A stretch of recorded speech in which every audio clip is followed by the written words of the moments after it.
Hello guys को जङपो र म चाहिँ घर जानु आँटेको अनि स्ट्यान्डमा बसिरहेको थिएँ। आउनु चाहिँ म बिहानै 6 बजी आएको, बिहानकै गाडीमा जान्छु भनेर। बट अनफर्चुनेटली गाडी चाहिँ गइसकेको रहेछ।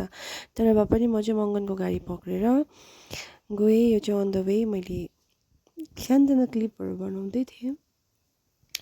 अनि यो चाहिँ म बाटोमा आउँदा घरको बाटो चढ्दा चाहिँ चिल हुँदो रहेछ। अनि सोचेँ कि सानोतिनो क्लिपहरू बनाउँदै हिँड्छु भनेर, किनकि बाटोमा कति दामी दामी कुराहरू थियो क्या।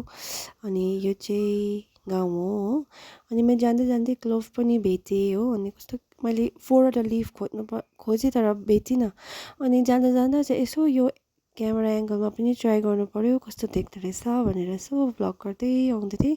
सामान पनि कस्तो भारी थियो होइन। अनि गुम्बामा चाहिँ मैले यो सानो क्युट पप्पी भेटाएँ। ऊ चाहिँ किन यसरी हिँडेको रहेछ भने मेबी उसको खुट्टा मर्केको थियो होला हो। अन्त फाइनली म चाहिँ घर पुगेँ। दिदीको फुल हो यो चाहिँ, सबै दिदीले रोपेको।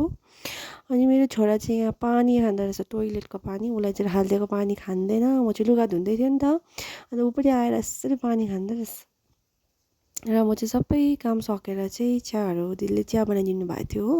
अनि अस्ति पूजाको त्यो हनीकमहरूसँग चाहिँ म चिया र हनीकम खाँदै थिएँ। अनि राति चाहिँ दिदीले फम्बी बनाउनु भयो हो, मिठो भएको थियो। म चाहिँ भर्खर नुहाएर आएर फम्बी खाएँ हो। बहिनी र म थियो। अनि चाहिँ मैले जाँड छानेर खाएँ। जाँड चाहिँ मलाई बेसी जस्तो सादाभन्दा पनि मिक्स गरेर खाएको मनपर्छ नि त। अनि मम्मीहरू चाहिँ भिडियो हेर्नुहुँदै थियो। अनि बिल्लु चाहिँ आएर सुत्यो। अनि त्यहाँदेखिको मैले एकछिन मुभी हेरेँ हो मम्मीसँग, त्यहाँदेखिको म पनि सुतेँ।